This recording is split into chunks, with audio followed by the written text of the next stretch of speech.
वडील police constable याचा जन्म झाल्यावर घरच्यांना फार आनंद झाला. याच्या वडिलांना वाटलं होतं मुलगा मोठा होईल, आपल्या कुटुंबाचं नाव मोठं करेल. पण मुलगा गुन्हेगार झाला, गँगस्टर झाला. वडील पोलीस, मोठी स्वप्न आणि मुलगा गँगस्टर तुमच्या डोळ्यांसमोर दाऊद इब्राहिम आला असेल. बरं, दुसरा किस्सा सांगतो. एक गुन्हा करून हा जेलमध्ये गेला. जेलमधून नेटवर्क उभं केलं. छोट्या मोठ्या गँगस्टर्सला एकत्र घेऊन टोळी उभी केली. मुंबईत दहशत तयार केली. गुन्हा, जेल, टोळी, मुंबईत दहशत तुमच्या डोळ्यांसमोर पुन्हा दाऊद इब्राहिम आला असेल. आता तिसरा किस्सा, हा शेवटचा. यानं आपल्या टोळीला कंपनीचं स्वरूप दिलं. शूटरशी बोलायला, काम वाजवायला माणसं ठेवली. हा कधीच कुणाशी थेट बोलत नाही. हा दिसतो तो फक्त टीव्ही इंटरव्ह्यू मध्ये बोलताना आणि स्टाईल मधल्या फोटोत. फक्त इंटरव्ह्यू मध्ये बोलणं, स्टाईल मधले फोटो, टोळी नाहीतर कंपनी तुमच्या डोळ्यांसमोर पुन्हा दाऊद आला असेल. पण ही गोष्ट दाऊदची नाही. ही गोष्ट 31 वर्षांच्या पोरानं बॉलिवूडला नडण्याची, राजकारण्यांना नडण्याची, तुरुंगातून दहशत पसरवण्याची, गँगस्टर हे कधीही फुटू शकणारं वलय आपल्या भोवती निर्माण करण्याची. ही गोष्ट लॉरेन्स बिश्नोईची. माजी राज्यमंत्री बाबा सिद्दीकी यांची हत्या, त्यानंतर लॉरेन्स बिश्नोई गँगनं घेतलेली या हत्येची जबाबदारी, पोलिसांनी उलगडलेला कट, या सगळ्या बातम्या आपण पाहिल्यात. त्यामुळं त्याच्या खोलात जायला नको. खोलात जाऊयात लॉरेन्स बिश्नोई या विषयात. या 31 वर्षांच्या पोरात असं काय आहे की राजकारण आणि बॉलिवूड या दोन्ही सत्ता केंद्रांना तो एका वेळी नडू शकतो? स्वतःला गँगस्टर म्हणवणारा लॉरेन्स इथवर पोचला कसा? मुसेवाला, सलमानवर हल्ला, सिद्दीकींची हत्या, तरी हा जेलमध्ये सेफ कसा काय? प्रश्न भरपूर आहेत, पण उत्तरं शोधण्यासाठी सुरुवात इतिहासापासून करावी लागते. लॉरेन्स बिश्नोई मूळचा पंजाबचा, फाजिल्का या पाकिस्तान बॉर्डर पासून काही किलोमीटर अंतरावर असलेल्या जिल्ह्यातला. वडील पोलीस होते. त्यांना वाटलं होतं पोरानं IAS ऑफिसर व्हावं. त्यांनी पोराला चांगल्या शाळेत घातलं. तिथून लॉ शिकायला DAV कॉलेजला पाठवलं. चंदीगडमध्ये गेलेला पोरगा आपलं नाव काढेल असा त्यांचा अंदाज होता. अंदाज चुकला का? तर अजिबात चुकला नाही. पोरानं स्टुडंट पॉलिटिक्स मध्ये हवा केली, स्वतःची सिस्टीम सेट केली. पण म्हणून नाव निघालं का? तर नाही. पोरानं बापाचं नाव लिहिलं FIR मध्ये. खुनाचा प्रयत्न, खंडणीचे आरोप अशा गुन्ह्यांमध्ये. विद्यार्थी राजकारण हा पुढे दिसणारा ट्रेलर होता. पिक्चर वेगळाच सुरू होता. विद्यार्थी Lawrence Bishnoi, gangster Lawrence Bishnoi बनायचा. थोडं डिटेलमध्ये सांगतो. 2011 मध्ये बिश्नोईनं विद्यार्थी संघटनेची निवडणूक लढवली. त्यात त्याचा पराभव झाला. यावरून राडा झाला आणि 18 वर्षांच्या बिश्नोईनं प्रतिस्पर्धी गुन्हेगारावर गोळीबार केला, त्याला मारहाण केली आणि त्याच्यावर पहिला खटला भरला गेला. याच्या आधी तो गुन्हेगारी विश्वात ऍक्टिव्ह होता, पण इतर गुन्हेगारांना कायदेशीर मदत करण्यापुरता. या पहिल्या खटल्यात त्याला तुरुंगवासाची शिक्षा झाली. जामीन 2 महिन्यात झाला, पण जेलमध्ये त्याची ओळख रणजित दुपला सोबत झाली. हा रणजित हत्यारांची तस्करी करायचा. जामिनावर बाहेर आलेला बिश्नोई काही महिन्यात पुन्हा जेलमध्ये गेला, कारण त्याच्याकडे बंदूक सापडली होती. पुन्हा जेलमध्ये गेल्यावर त्याची काला जठेडी, संपत नेहरा अशा तगड्या गँगस्टरशी ओळख करून देण्यात आली. बिश्नोई त्यांनाही कायदेशीर मदत पुरवायला लागला. चंदीगडमध्ये लॉचं शिक्षण घेत असलेला बिश्नोई आपल्या बुद्धीचा आणि शिक्षणाचा वापर अगदी परफेक्ट करत होता. गुन्हेगारांशी थेट संबंध आल्यामुळे त्याच्या जेल वाऱ्या वाढत होत्या.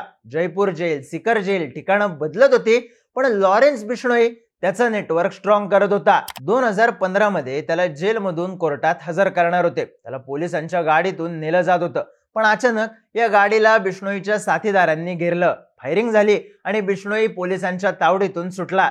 तिथून त्यानं नेपाळ गाठलं. शस्त्रांच्या व्यापारात उडी घेतली. दारूच्या धंद्यात पैसे गुंतवले. हे सगळं फक्त काही महिन्यात केलं.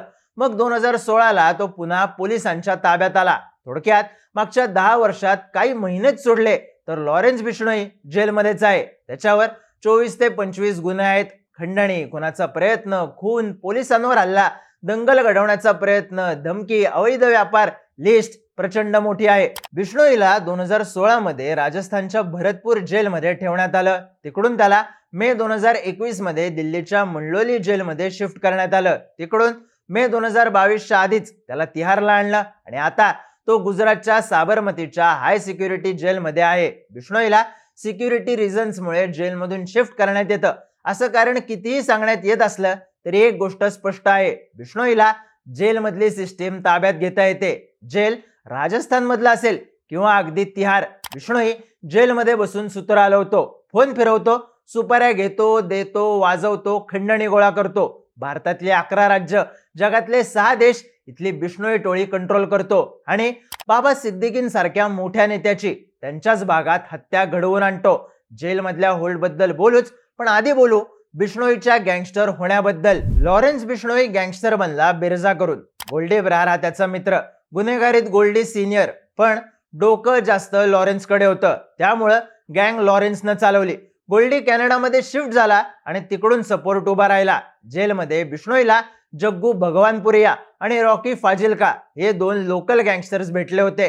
ते बिश्नोईचे गॉडफादर, कारण त्यांनी बिश्नोईला त्यांच्या गँगमध्ये फ्री हँड तर दिलाच, पण सोबतच गुन्हा कसा करायचा, त्यातून वाचायचं कसं हे सुद्धा शिकवलं.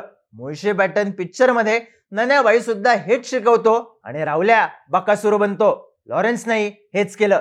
या दोघांनी त्याची ओळख आणखी गँगस्टरशी करून दिली. पण लॉरेन्सला बाकीचे गुंड वाटत होते. गँगस्टर त्याला एकट्याला बनायचं होतं. हरियाणाचा काला जठेडी, दिल्लीचा जितेंद्र गोगी आणि राजस्थानचा आनंदपाल त्यानं गडी निवडले. आनंदपालच्या मृत्यूनंतर त्याच्या सगळ्यात कट्टर शत्रूचा गेम वाजवला. त्याच्या सगळ्या गँगसाठी बिश्नोई गॉडफादर बनला. जितेंद्र गोगीच्या शत्रूला दिल्लीत संपवलं. हरियाणात काला जठेडीसाठी फिल्डिंग लावली. उत्तर प्रदेशमध्ये एक दिवंगत बाहुबली जोडून घेतला आणि जवळपास सगळ्याच उत्तर भारतावर आपला होल्ड आणला. यामुळेच लॉरेन्स बिश्नोईकडे 700 पेक्षा जास्त पोरं तयार झाली, जी त्याच्यासाठी मरतीलही आणि मारतीलही. या सगळ्या टोळ्या लॉरेन्सनं आणखी एका माध्यमातून जोडून ठेवल्या. पैसा. जो गुन्हा होईल, जी रक्कम सुटेल, जी खंडणी येईल, प्रत्येकाला प्रत्येकाचा वाटा मिळायचा. टोळी पैशावरून फुटायची नाही आणि वर्चस्वाच्या वादातून फुटेल अशी वेळ लॉरेन्स बिश्नोई येऊ द्यायचा नाही. पण नुसते गुंड जोडले, 2 नंबरचा पैसा ओढला म्हणून लॉरेन्सच्या मागं पोरं उभी राहिली नाहीत. लॉरेन्सनं सोशल मीडिया वापरलं. वेगवेगळ्या ठिकाणी पेजेस काढली, फोटो व्हिडिओ अपलोड केले. आपण शानमध्ये जगतोय हे दाखवून दिलं. नव्यानं जेल एंट्री झालेली, गुन्हेगारी म्हणजे लय बादशा विषय हा गैरसमज करून घेतलेली पोरं बिश्नोईच्या गळाला लागली. मग यानं पुढची स्टेप आखली. या पोरांना जामीन करून दे, आपल्यासाठी काम केलं तर चांगले पैसे आणि कायदेशीर मदत कर अशी सिस्टीम उभी करणं. सोशल मीडिया ते जेल मधलं नेटवर्क. लॉरेन्सच्या भोवती जाळं निर्माण होऊ लागलं. अंडरवर्ल्ड मधल्या एका डॉन बद्दल एक किस्सा सांगितला जातो. त्यानं आपल्या एरियात खेळणारी पोरं किरकोळ पैशांचा आमिष दाखवून आपल्या गँग मध्ये घेतली. त्यांना हातात बंदुका देऊन शूटर्स बनवलं. लॉरेन्सनं हाच गेम सोशल मीडियावरून केला. आमिष पैशांचं होतंच, पण त्यापेक्षा जास्त ते प्रसिद्धीचं होतं आणि आपली ही दहशत असेल या स्वप्नाचंही. बिश्नोईच्या टोळीबद्दल पोलिसांनी तपास केला होता तेव्हा त्याच्या काम करण्याच्या पद्धतीबद्दल 2 शब्द वापरले होते. Sleeper sale. बिश्नोई जेलमधून टोळ्या मॅनेज करतो. इथं त्याच्याकडे सिम कार्ड सापडतात. तो VoIP वापरून कॉल करत असतो असं पोलीस माध्यमांना सांगतात. पण हे सगळं समोर येतं एखादं मोठं कांड घडून गेल्यावर. बिश्नोई फोन वापरत असला तरी तो आपल्या शूटरशी थेट बोलत नाही. त्याची जेलमधली माणसं हे काम करतात. पण एखादं काम जर 4 शूटर्सला वाटून दिलं असेल तर त्यांना आपल्या साथीदारांची नावं अगदी शेवटच्या क्षणी कळतात. एकमेकांबद्दलची माहिती एखादा पकडला गेला तरी फुटू नये म्हणून. याच पद्धतीनं बिश्नोईनं टोळी मोठी केली आणि स्वतः गँगस्टर बनला. यात बिश्नोईनं एक पॅटर्न वापरला. टॉपवर असलेल्यांना टार्गेट करायचा. त्याचे सुरुवातीचे गुन्हे स्टुडंट इलेक्शन मध्ये झालेल्या पराभवाच्या रागातून घडलेले. त्यानंतर बिश्नोई गँग मोठी करताना त्याचा बंबिया टोळीशी सामना झाला. या दोन्ही गँगचा कॉमन इंटरेस्ट होता. पंजाबी म्युझिक इंडस्ट्री, हरियाणा आणि दिल्ली मधल्या जमिनी, शस्त्रास्त्रांचा व्यापार, सीमेपलीकडून येणारे अंमली पदार्थ, कबड्डी मॅचेस, व्यापाऱ्यांकडून गोळा होणारी खंडणी या सगळ्यावर होल्ड असणं. यातून खून पडत गेले. गोल्डी, अनमोल बिश्नोई, रोहित गोधरा भारताबाहेर जाऊन सेट झाले. पण हे वाद इंटरनल होते. पंजाबच्या लोकल पेपरची हेडलाईन ठरतील असे. 29 मे 2022 ला बिश्नोई गँगनं सिद्धू मुसेवालाचा खून केला. रेकी केली, पाळत ठेवली, बेसावतपणे डाव मारला. मुसेवाला हा बंबिया गँगशी कनेक्टेड होता. पण त्याचा खून ही ग्लोबल हेडलाईन ठरली कारण तो जगभरात नावाजलेला सिंगर होता. बिश्नोईला ट्रिक कळली होती. अर्थात हे पहिल्यांदा घडलं नव्हतं. सलमानला धमकी देणं, मोठ्या बिझनेसमॅनची BMW जाळून मग त्याचा खून करणं, चर्चेत राहणं बिश्नोईला परफेक्ट जमायचं. डिसेंबर 2023 मध्ये करणी सेनेच्या सुखदेव गोगामेडी यांची रोहित गोधराच्या बदल्यासाठी हत्या करणं, याची जबाबदारी फेसबुक पोस्ट करून घेणं. बिश्नोई गँगला लाईमलाईट मध्ये आणत गेलं. सलमानला दिलेल्या धमक्या, त्याच्या घरावर फायरिंग आणि आता त्याचे खास मित्र असणाऱ्या बाबा सिद्दीकींची त्यांच्याच भागात हत्या. बिश्नोईनं चर्चेत येतील असेच कांड केले. ही प्रत्येक घटना त्याच्या नावाभोवती गँगस्टर असल्याचं वलय निर्माण करत गेली. बिश्नोईचं नेटवर्क कॅनडामध्ये आहे. तिथं मोस्ट वॉन्टेड असलेल्या सुखा दुनेकेची हत्या त्याच्याच गँगनं घडवून आणली. तिथं टॉप 11 मोस्ट वॉन्टेड पैकी 9 गँगस्टर भारतीय आहेत. बिश्नोई टोळी, बंबिया टोळी, गोल्डीब्रारची दस्ती या सगळ्यामुळं कॅनडामध्ये पंजाबी गँगस्टर सेटल होत गेले. मग यांच्या लिंक्स पाकिस्तान, ISI, खलिस्तानवादी यांच्याशी जोडल्या गेल्या. लॉरेन्स बिश्नोई आपले शूटर्स कधी थायलंडला, कधी दुबईला पाठवत राहिला. अमेरिका आणि UK मध्ये माणसं तयार केली. पाकिस्तानमधल्या गँगस्टरशी त्याचा कथित व्हिडिओ कॉल सुद्धा सध्या व्हायरल होतोय. बिश्नोईच्या गँगनं ISIशी लिंक असलेल्या एका आरोपीला जेलमधून पळून जायला मदत केल्याचा ठपका त्यांच्यावर आहे. त्यांनी भारत विरोधी कारवाया करण्यासाठी फंड गोळा केल्याचं NIAनं आपल्या आरोपात म्हणलंय. लॉरेन्स बिश्नोईवर UAPA कायद्याअंतर्गतही ठपका ठेवण्यात आलाय. हे सगळं त्यानं मागच्या 9 ते 10 वर्षात जेलमध्ये बसून केलंय. त्याचा इतिहास दखल घेण्यासारखा ठरतो, कारण त्याची बिश्नोई गँग फक्त पंजाब आणि कॅनडामध्ये बंबिया टोळीच्या विरोधात किंवा दिल्ली जिमच्या बाहेर खंडणीसाठी राडे करण्यापुरती मर्यादित नाहीये. त्यांनी मुंबईत एका नेत्याची हत्या केलीये, ज्यात पुण्यातल्या पोराचं कनेक्शन समोर आलं, जो मूळचा अकोल्याचा आहे. त्यांनी पंजाबमध्ये मुसेवालाला मारलं. शूटर्स पुण्यामधून गेले होते. विद्यापीठाच्या निवडणुकीत हरलो म्हणून राडा करणारा पोरगा आता कंपनी चालवायला लागलाय. ज्यातली माणसं आपल्या नजरेच्या टप्प्यात असणारी आहेत. जेव्हा मुंबईत अंडरवर्ल्ड पूर्ण भरात होतं, तेव्हा बेस्ट मध्ये शेजारी बसणारा माणूस गँगवाला असला तरी कळायचं नाही, अशी परिस्थिती होती. या 31 वर्षांच्या लॉरेन्स बिश्नोईनं तेच दिवस परत आणलेत. हे सत्य टोचतं, पण नाकारता येत नाही. दाऊदनं सुद्धा अशीच दहशत बसवली होती. तो भारताबाहेर पळून गेला आणि भारताचा मोस्ट वॉन्टेड नंबर 1 बनून भारताबाहेरच राहिला. त्याला शिक्षा होत नाही कारण तो भारताबाहेर आहे, हे मग कायमस्वरूपीचं कारण बनलं. मग बिश्नोई तर जेलमध्ये आहे. तो तिथून सगळं नेटवर्क चालवतो, हे उघड सत्य आहे. त्याचा जेलमधून दिलेला इंटरव्ह्यू हिट आहे, ज्यात सगळ्या गोष्टींची कबुली आणि हिस्ट्री आहे. तरीही बिश्नोई सेफ कसा? तर याचं एक कारण सांगितलं जातं त्याची सामाजिक आणि राजकीय ताकद. राजस्थानमध्ये मोठ्या प्रमाणावर असलेल्या बिश्नोई समाजाचा त्याला पूर्ण पाठिंबा आहे. या समाजाचे आमदार आहेत, खासदार आहेत. दुखावता न येणारी वोट बँक आहे, जी लॉरेन्सला सेफ करते, लॉरेन्सला सिस्टीमशी जोडून देते.